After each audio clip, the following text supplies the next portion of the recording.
Okay, I think we are live. I'm going to give everybody just a few minutes to kind of get settled in, and if we have any people that are coming a little bit late, we'll give them some time. If you can see me, if you could just drop a comment in the comment box so I know that this is working, that would be super helpful. It looks like we have one person watching so far. So if you could just comment and let me know that you can see me and you can hear me okay, that'd be super helpful. So I'll wait just a few minutes for everybody to get settled. Okay. Awesome. Thank you, Maria. I know it's 1:02. I'm just gonna wait like 2 or 3 minutes before I get started, just in case anybody is running a little bit late. If you know anyone who is thinking that it is 2 p.m. Central Standard Time, it's actually 1 p.m. Central Standard. So if you know someone who is planning on logging in at 2 o'clock, go ahead and shoot them a text message or DM them on Instagram or whatever you need to do and let them know that it's actually 1 o'clock Central Standard Time because I don't want them to log in an hour when we're done. So I'll give you guys a few minutes and we'll get started at like 1:05. Oh, this is so fun. Hi, Melissa. Hello, Emmy. Hi, Lindsay. This is my first time doing a Facebook Live, so learning experience. Hopefully nothing goes terribly wrong. All right. 1:03, so I'll wait 2 minutes. Fun fact for everyone who's already logged in, I'm actually not at home. This is my parents' home. So with all the coronavirus stuff going on, I have been staying with my parents. There's a lot less coronavirus stuff going around here in my hometown versus Dallas, where I live and practice out of. So I have been staying with family for the last 6, 7 weeks now, which is crazy. But I'm coming to you from my parents' bedroom. Never would have thought that this would happen, but here we are. All right, we'll wait one more minute and then we'll go ahead and get started. Okay.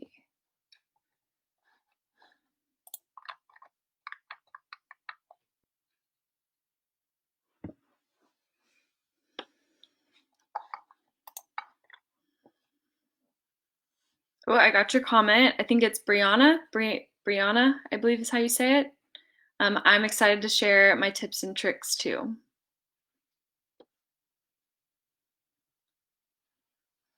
Right. Okay, we're at 1:05. Let's just go ahead and get started. Like I said, this is my very first time doing a Facebook Live, so it looks like everyone can hear me, which is good. I'm going to just minimize the comments just so I don't get distracted. There's kind of a lot of content that I want to go through. So I just want to maximize our time together. So I'm gonna just kind of swipe that to the side. If I have time for like questions at the end, then I'll pull those back up and answer those. And if we don't have time, if you could just direct those directly to me versus Autoimmune Sisters, we can chat over there if you have any like questions or you want to know more about what I talked about today or more about me or more about functional medicine or anything. I'm more than happy to answer any questions you guys have. But just so that we can get through all the content and we finish around 1:30 like I was hoping, I'm going to go ahead and just get started, and I'll just minimize comments for right now, and then I'll pull those back up at the end if we have any time. So let me just pull those really fast. Okay, cool. Well, if you guys don't already know me, my name is Taylor Stolt, and I'm a functional medicine dietitian. I actually got into the field of functional medicine because of my own health issues. So I used to struggle from or with Hashimoto's, which is an autoimmune thyroid issue. And I suspect that I had it for quite a while, but I saw a lot of conventional medicine doctors. I talked to, my primary care provider, and I saw specialists because I was dealing with depression, anxiety. I was extremely fatigued. I was really cold all the time. My hands and feet were freezing. I had lots of brain fog. I was needing a nap every afternoon, and I was in high school at the time. And so just lots of health issues that were kind of unexplainable. And I suspected it had something to do with thyroid because Hashimoto's and thyroid issues run in my family, but because I was fairly thin and I was active, I was just kind of dismissed. A few doctors actually tried to prescribe me like antidepressants or anti-anxiety medication just to kind of get me out the door. And I just knew something was wrong. And it wasn't until I was in college, I just went in for a regular checkup. They found a thyroid nodule just when they were kind of feeling around. And then they discovered that I had Hashimoto's. And so that kind of started my health journey after that diagnosis, and continued to see conventional medicine doctors for treatment, which was just medication. But I started medication and I didn't feel any better. And so I discovered functional medicine after this, and I found solutions and hope, and it all just made a lot more sense than just using medicine and nothing else. And so I started to pursue functional medicine as a career. I, along with all those other health issues I described, did have a lot of gut issues. And so I found so much relief from functional medicine and a functional medicine approach. And so it's really cool to be able to share healing and hope with other people, whether it's Hashimoto's or it's just gut issues, because I've been there. And I know that even something as little as bloating, it may sound like not a big deal, but I've been there, and bloating sucks. So if you deal with bloating, I totally understand how frustrating it can be. And it doesn't sound like a big deal until you've experienced it yourself. So what I'm going to do today is I'm going to share 5 tips that you can utilize starting today to help to beat the bloat. And then I'm going to spend the second half of our time diving into a condition called SIBO for short. And that stands for small intestinal bacterial overgrowth. It's something that I wasn't very familiar with before I became a functional medicine dietitian, but I see it really often in my practice, way more than I would have suspected. And it's some researchers are estimating that it's responsible for up to 70% of IBS cases. So if you've gone to the doctor and you were just given an IBS diagnosis and kind of told, eat healthy and that's the best we can do for you, we don't have any solutions, you may actually have SIBO, and that's why you're having digestive issues. So it's already 1:10. I'm just going to dive right into it. I'm going to share 5 tips that are going to help to beat the bloat today. If you've already done all of these and you're like, Taylor, that is not helpful to me, definitely stay tuned for the SIBO bit. And if you're having any bloating specifically, any gut issues in general, I highly, highly recommend sticking around until at least the 122-ish mark, if I can stay on track, so that you can hear about SIBO and see if it's something that's potentially your issue. So let's go ahead and get started. The very first is to eat slow. This is really challenging, and I think that right now with coronavirus going on, hopefully it has become a little bit easier to slow down, especially at meal times. I used to be a really slow eater when I was a kid, and I remember even in grade school, my friends were like, Taylor, hurry up, like we want to go play. And so I was a slow eater as a kid, and I became a faster and faster eater as I went through, my teenage years, as I entered college, as I was working, and life just got more and more hectic. It was easy to sit down and scarf down my food in 5 minutes. But it's so, so important to slow down, not only for proper digestion, because digestion doesn't start in our stomach or our small intestine or our large intestine, it actually starts in our mouth. So as we're mechanically digesting the food, we're breaking it down into smaller particles. And then we're also getting a mix of amylase in our saliva, which is an enzyme, and that actually mixes with the food and starts the digestive process. So it's really important for digestion in general, but especially important for preventing bloat, because it starts to break down the food and it prevents us from ingesting air. If we're literally scarfing our food down, we're not only ingesting the food, but we're also getting larger pockets of air in the meantime. And so you can get a lot of bloating from that air ingestion, and you can get bloating from just improper digestion because your gut is having to work really, really hard to break down your food because you didn't start that process in your mouth where you were supposed to. So meals should take about 20 minutes, which can feel like a lot if you're used to eating in 5. Something that I encourage a lot of my clients to do is to actually set a timer. So it's supposed to take 20 minutes to eat a meal. So what I would do is actually set a timer for 10 minutes. So if you set it for 20, you may finish in 12 and be like, oh no, the timer hasn't gone off. That was way too fast. But if you set it for 10, it's kind of a nice like halfway point. And so if you get to that 10-minute mark and that timer goes off and you're 2/3 of the way done with your food, you can kind of reset and be like, okay, I need to slow down. And that can kind of help you get back on track for the second half of the meal. Now, this is not something that you need to do for the rest of your life or 50 times or for a month. I just recommend doing it just a couple of times. And especially with all of this quarantine stuff going on, it's an excellent opportunity to take advantage of being at home more often, or working from home, or just having more time on your hands. So you can do this as a family if you have kids. You can do this alone if you live alone. You can do it with coworkers, but just set a timer and try to hit that 20-minute mark. And then in the future, you can kind of think back to that and remember, like, okay, that's what 20 minutes feels like. So number one tip is slow down. So meals should take at least 20 minutes. Number two is stop drinking with a straw. So when we drink with a straw, we not only get the fluid, but we get a lot of air bubbles in between. And that air can build up in the stomach and the small intestine, and it can lead to bloating. So instead of using a straw, I would just use a cup. This is a topic for another day, but ideally don't use a lot of plastic. Even if something says it's BPA free, it can be hormone disrupting. So I would use like an actual glass, or I use like a glass water bottle. So this is what I use. I actually broke it this week, so I'm waiting on a new one, but it actually seals. So there's a lid and it locks, so you can like take it with you in your purse or your car or to work without worrying about spilling it. So I would do something like that. You can do like a Yeti, but just try to avoid using a lot of straws. As the temperature amps up outside, you'll maybe doing more smoothies. And so if you're eating smoothies, would avoid using a straw.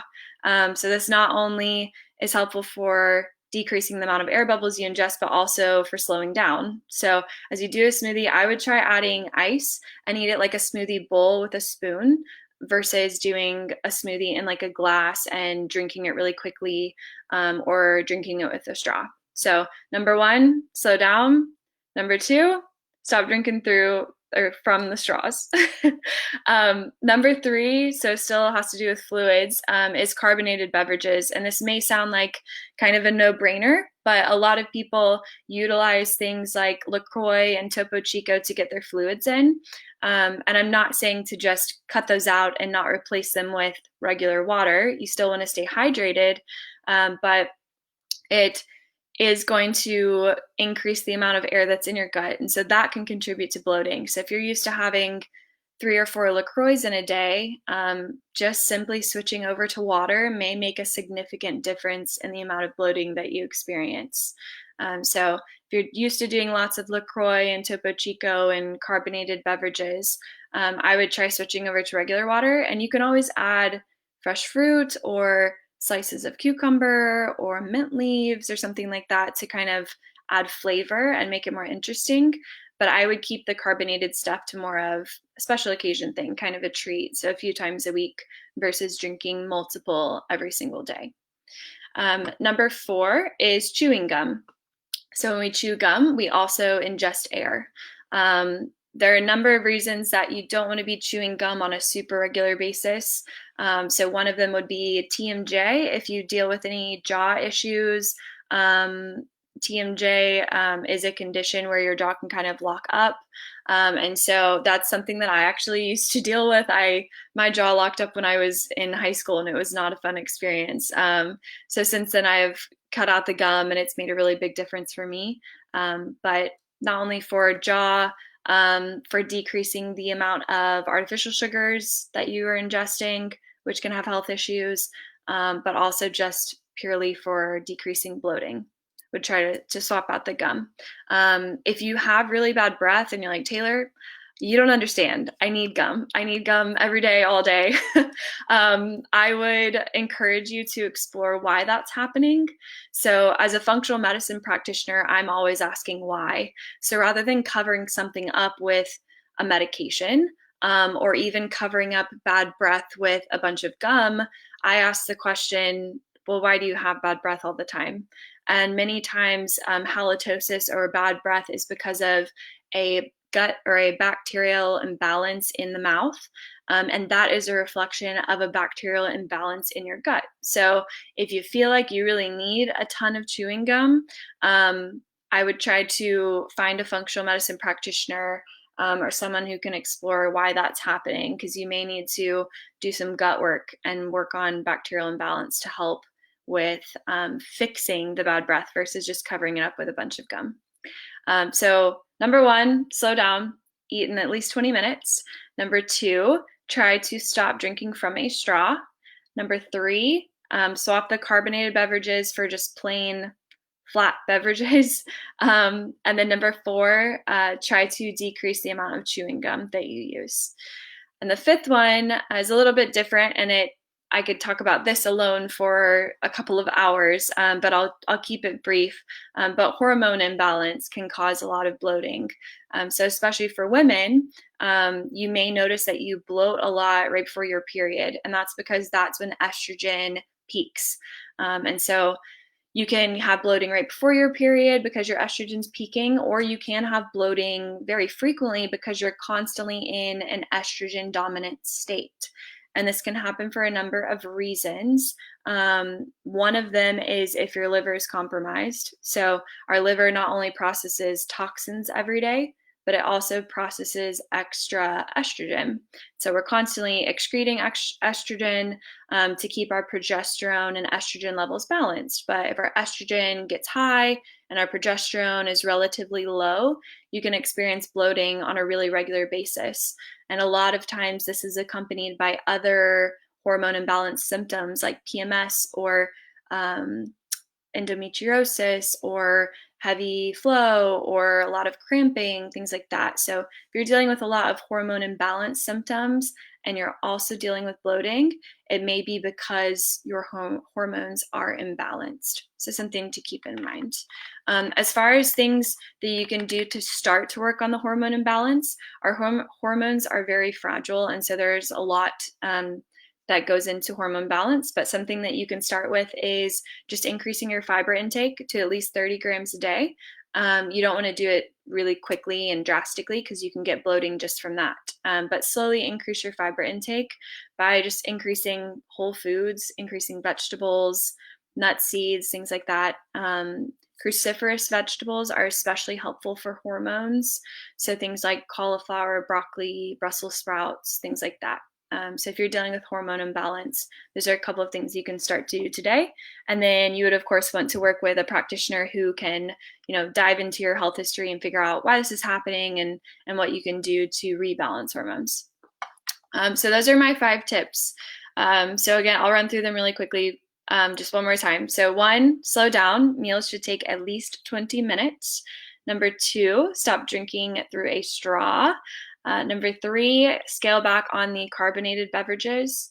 Number 4, scale back on chewing gum.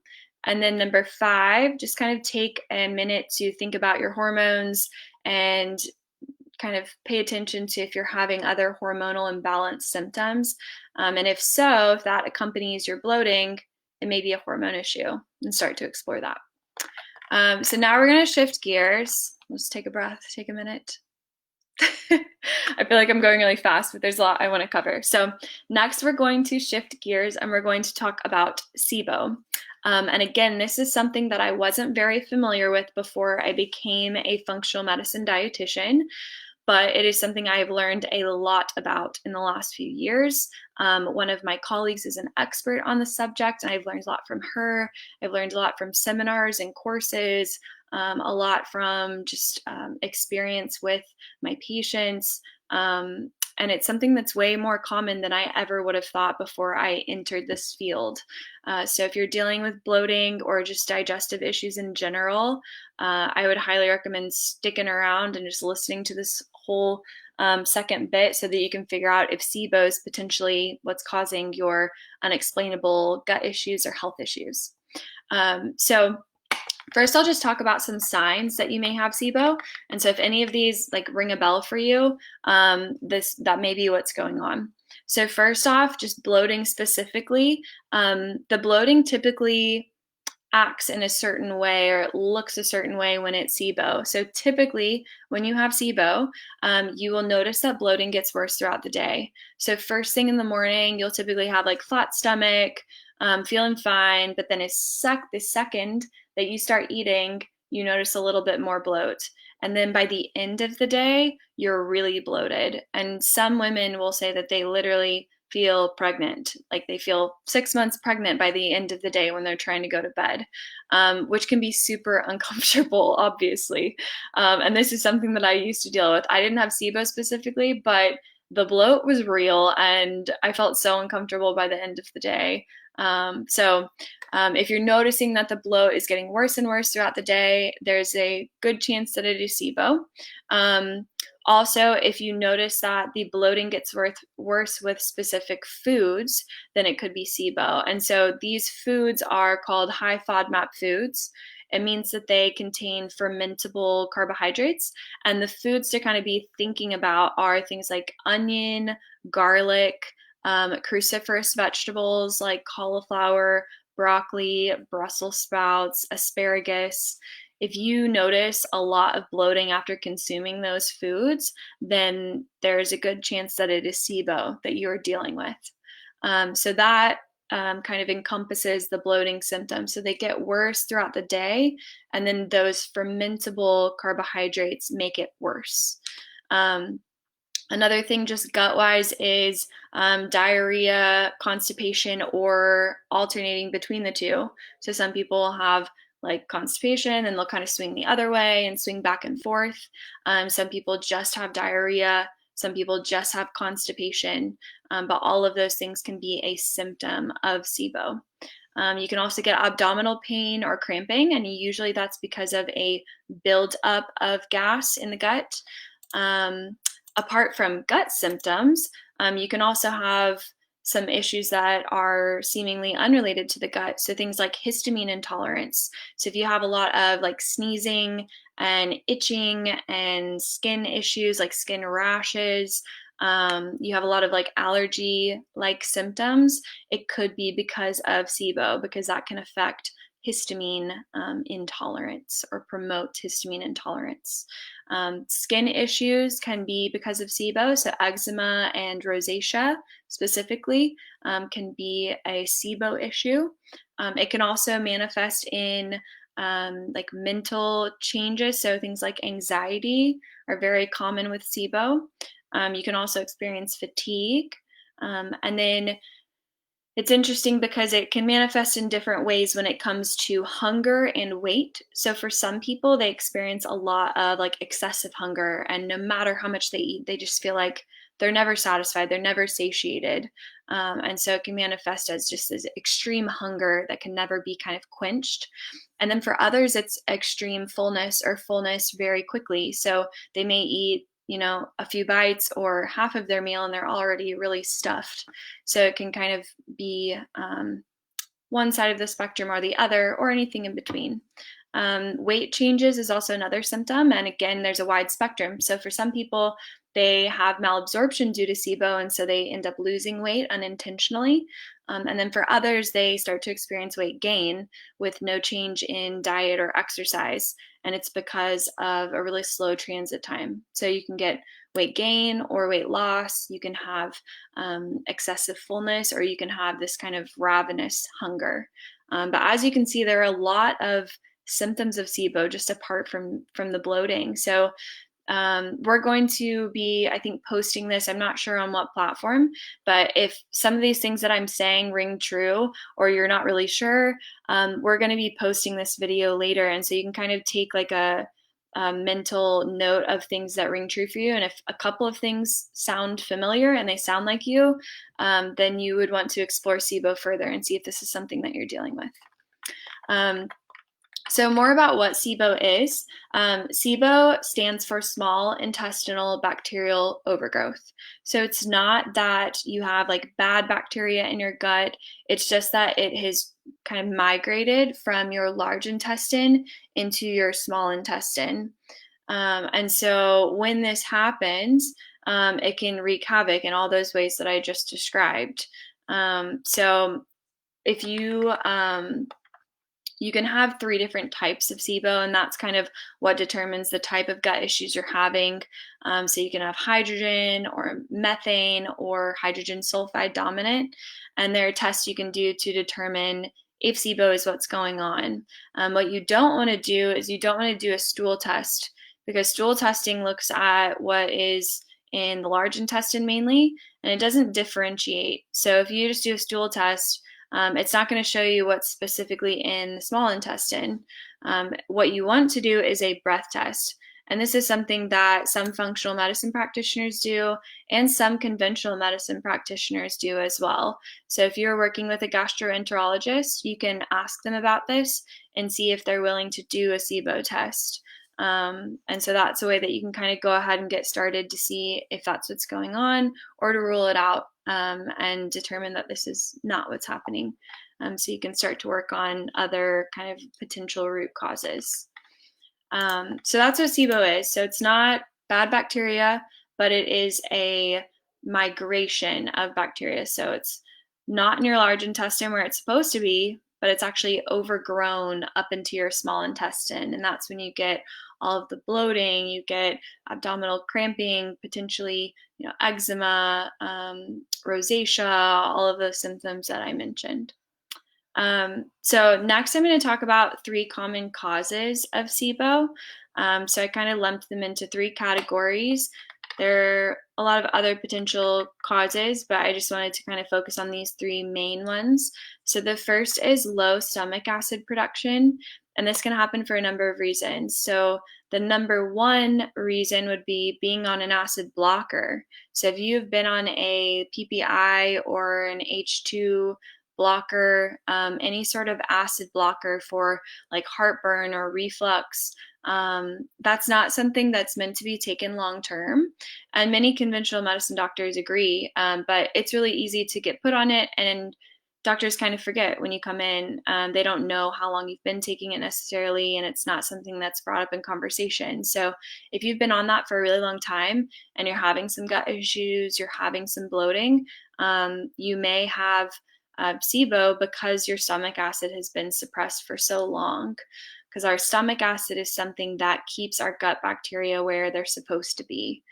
So it keeps things in the large intestine, and it prevents it from developing into SIBO, prevents it from migrating up into the small intestine. So if you've been on a PPI or some sort of acid blocker, start that conversation of, how do I get off of this?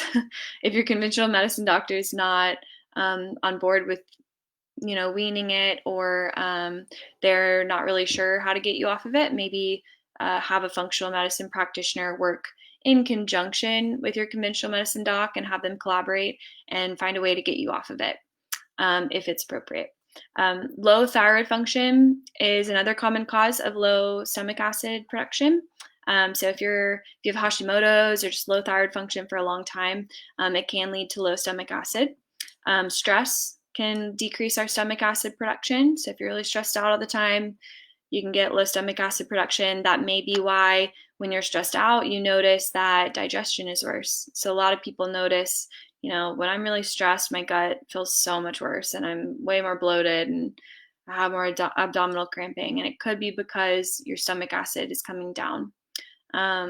Zinc depletion. So if your zinc stores are really low, which is very common when you're on birth control, that is needed to make stomach acid. And so that can cause low stomach acid production. Bacterial imbalance. So if you have just some sort of overgrowth of bad bacteria or not enough good bacteria because you're not eating probiotic rich foods or you're not taking a probiotic.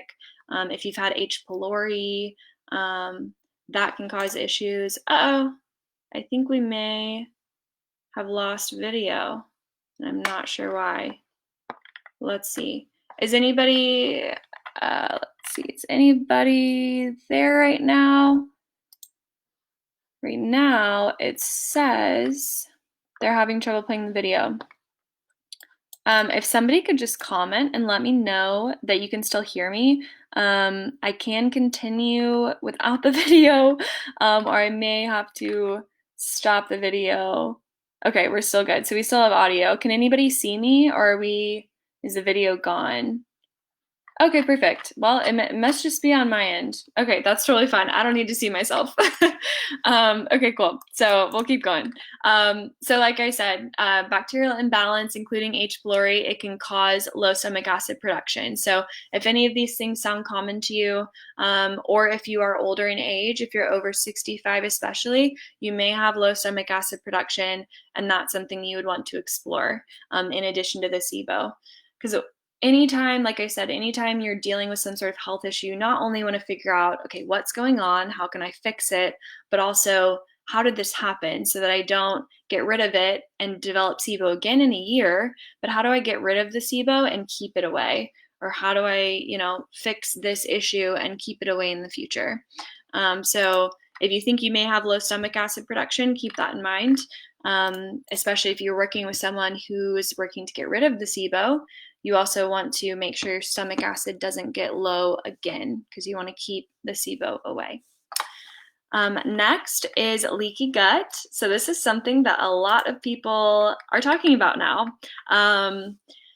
I've heard kind of two camps. Some people are totally on board and they agree that it's an actual thing. Some people are hesitant to believe it, and they think it's just kind of made up. But I can assure you that there's a lot of research on this subject.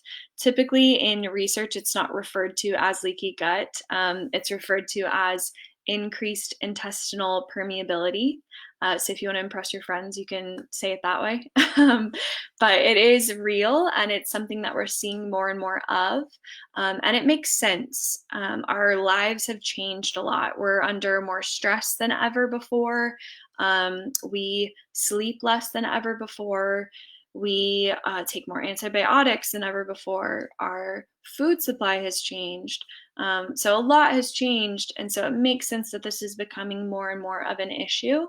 Our gut is actually only a cell thick. So the gut lining is literally one cell across. And so it doesn't take much to damage that gut lining. And that's not to scare you or freak you out or make you anxious. It's just to be mindful of. So it makes sense that there can be leaky gut in a lot of people. The good news is it can be fixed. It's not that you can never recover. It can be fixed. Some things to be thinking about that can potentially break down the gut lining are ibuprofen. So that can affect the gut in multiple ways.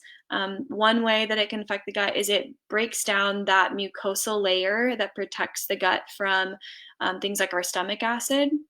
And so if you're taking a lot of ibuprofen, that's actually why a lot of my gut issues developed. I was running track in college, and I was taking ibuprofen all the time, and it broke down my gut lining. And so that's something to be thinking about. If you need ibuprofen on a regular basis because of something like headaches or migraines, again, ask yourself the question, well, why am I getting headaches and migraines?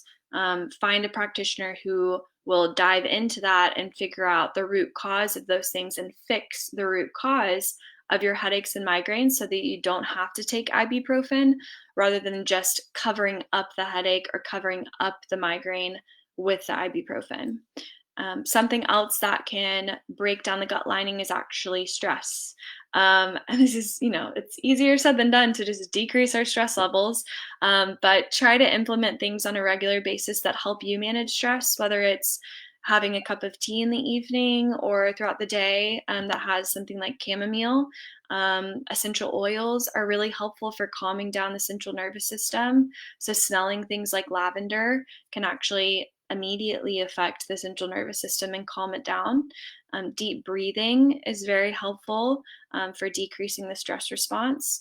Things like meditation, yoga, exercise, whatever it is that works for you. Just try to incorporate things like that on a regular basis, because even managing our stress better is helpful for keeping our gut healthy. Something else that can aggravate the gut lining is antibiotics. So I'm not saying that if you go to the doctor and they highly recommend antibiotics that you shouldn't take them, but just keep that in mind and have a conversation with your doctor when maybe you just go in and you have a cold or something small and they just want to give you antibiotics, and that's kind of their first suggestion. Just ask if there is another option. If there is another option, maybe explore that. Just have that conversation with your doctor. It's really easy to take a lot of antibiotics on a very frequent basis. They are readily available. So just keep that in mind and try to just take antibiotics when it's necessary. Gluten is a topic I could talk about for hours and hours, but in general, even if you don't have celiac disease or a gluten sensitivity, gluten is an aggravating molecule on a gut level. And so consuming large amounts of gluten is not advisable or healthy for anyone. So if you're someone who eats a lot of bread and pasta and crackers and things that have a high content of gluten, then I would try scaling back on those. Those are some things that can work, that can break down the gut lining. So just kind of be thinking about things that you may want to kind of adjust.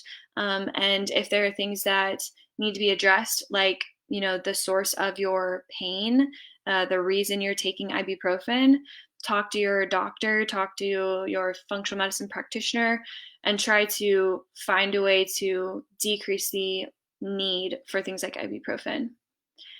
So again, number one, low stomach acid production, very common cause of SIBO. Number two, leaky gut. And then number three, poor motility. So we have these pacemakers in the gut, and they contract at certain times when we are fasting in a fasted state. So in between our meals, anywhere from 8 to 12 times a day, we have something called a migrating motor complex that fires. And so for a typical person, it's 8 to 12 times, and it works to kind of contract and release, and it moves things throughout the GI tract. So this helps with getting food throughout the GI tract, but it also helps keep bacteria in the large intestine where it's supposed to be. So you can think of it as like a broom, kind of a bunch of, brooms just kind of sweeping things down to keep our food flowing, to keep things moving, and to keep bacteria, sweep the bacteria into the large intestine and keep it there so it doesn't start kind of migrating up. In someone with SIBO, they can have as little as 1 to 2 waves, and that's versus 8 to 12. So this is a very common issue with SIBO. And again, if somebody comes to me and they have SIBO, we're not only trying to get rid of it, but we're trying to keep it away. And so this is key when it comes to keeping SIBO away long term. Some things that can disrupt this migrating motor complex are food poisoning. So when your body starts to attack that food poisoning, there's a toxin called ZDTB that is often present. And when your body attacks that, it can also attack certain cells that affect that sweeping motion that happens. And so your body attacks the food poisoning, and then it starts to attack certain gut cells, and you develop SIBO 1, 2, 3 years later, or maybe a few months later. So if you think back and you think, I didn't have any gut issues until I, got food poisoning that one time, or I got some sort of gut bug when I was over in Mexico, or something like that. It could be SIBO, and it could be because of that food poisoning episode. Something else that can disrupt motility is low thyroid function. So again, if you have low thyroid function, that used to be me. That's part of the reason that I developed gut issues as well. So I was taking ibuprofen, my thyroid was running low. It's really important to not just take thyroid medication, but determine, why did I develop Hashimoto's? What are things I can do with diet and supplements to support my thyroid, and try to improve your thyroid function versus just covering it up with medication. So not only, medication is not, I'm not saying don't take the medication, but be using lifestyle diet supplements to support the thyroid as well. Certain autoimmune diseases, so not just Hashimoto's, but also things like scleroderma, can decrease motility. Viral infections, so if you've had like Epstein-Barr or monovirus, if you've had parvovirus, cytomegalovirus, those can decrease your motility. Opioids can decrease motility as well. So if you've had to take like really high dose painkillers, if you've taken things like codeine or oxycodone, that can decrease motility too. And then also injuries to the vagus nerve. So when we hear gut-brain axis, the highway between the gut and the brain is called the vagus nerve. So it goes from brainstem all the way down into our enteric nervous system, which is all throughout the gut. So if you've had a neck injury or a spine injury, some sort of injury, that can disrupt the vagus nerve and kind of disrupt its function. And so you'll get poor motility with that as well. So those are the three main things that I see as far as predisposing factors to SIBO. So the stomach acid production can be low for some reason. You can have some sort of leaky gut, and then you can have poor motility. Sometimes it's one of those three, sometimes it's two, sometimes it's all. Sometimes it's other things, and these are apart from those three, main factors, but it may be because of, excess alcohol consumption. It could be because of hormone imbalance or endometriosis. It could be because of a vegetarian or vegan diet or a very high carb diet, or even a C-section birth way back when. That can predispose you because we get immune system factors from mom when we pass through the birth canal. So really important to, if you suspect you have SIBO, really important to work with a practitioner who's going to take the time to look at your health timeline from the very beginning and try to pinpoint, what was leading up to these gut issues. What predisposing factors did you have? Did you get food poisoning? Did you have a neck injury? What led up to this so that we can fix the SIBO and then we can get rid of it and keep it away. So those are the three main factors, and then some kind of others to be thinking about and to bring up to the practitioner that you work with. Like I said, as far as testing, you don't want to do stool testing to determine if this is a problem. You would want to use a breath test because it can determine where bacteria are. So what you do is you breathe into a tube every 20 minutes, and it'll track the amount of hydrogen or methane gases you're producing. So you want them to spike later on throughout the test when the sugar solution reaches your large intestine. If you get a spike earlier, it could mean that you have SIBO. So work with a practitioner who is familiar with the SIBO breath test and can interpret it. And make sure you do that instead of just a stool test. So if you are working with someone, they do a stool test and they say you have SIBO, you should probably find another practitioner because that's not the way to determine if you have SIBO. You would definitely want to do a breath test. As far as how to fix SIBO, just very briefly, I do want to not explain, but just let you guys know that many conventional medicine practitioners use antibiotics. I'm not saying that that's not always effective. Sometimes that's helpful, but there is a pretty high relapse rate with just antibiotics alone. So researchers find that it's about 67% relapse rate. So if you take the antibiotics, you feel better, and then the SIBO comes back, you probably, or if the gut symptoms come back, you probably have relapsed. So I find that it is typically more effective or just as effective to use like natural antimicrobials and to also be using things synergistically with them. So like specific probiotics. If you use regular probiotics, it can actually make the SIBO worse because it can cause that overgrowth to grow even more. So it's really important to use specific types of antibiotic or specific types of probiotics. Motility agents are also helpful to get things moving again. So using motility agents really helpful. If you're one that's dealing with leaky gut, using supplements that help to restore the gut lining are really important and really helpful. And so using all those things synergistically can work to get rid of the SIBO and keep it away versus just antibiotics where you may find some relief, but then the SIBO comes back. If you have already heard of SIBO, you've probably heard of a low FODMAP diet, or if you just have IBS and you've seen a physician, they may have recommended a low FODMAP diet. If you have tried a low FODMAP diet and it makes a huge difference in your symptoms, you probably have SIBO because those FODMAP foods are what the bacteria feed off of, and that's where you can get gas production, you can get bloating, you can get diarrhea, constipation, all of those gut symptoms. So if you've tried low FODMAP, then and you've noticed a relief in symptoms, really important to work with someone to fix SIBO versus just staying on a low FODMAP diet. If you are on a low FODMAP diet for more than 5 or 6 weeks, it can actually be very counterproductive because it's going to restrict good bacteria that are produced. So I would not recommend treating SIBO with a low FODMAP diet, and that's not a low FODMAP diet. It's not a treatment. So if you have gut issues, you've done low FODMAP, you feel much better, that's great. But try to find someone to work with to fix the SIBO. So do a SIBO test, confirm that's what's going on. If it's not, continue to explore what's happening. But if it is SIBO, fix it and try to incorporate those higher FODMAP foods as soon as you can so that you don't lead to severe gut imbalances.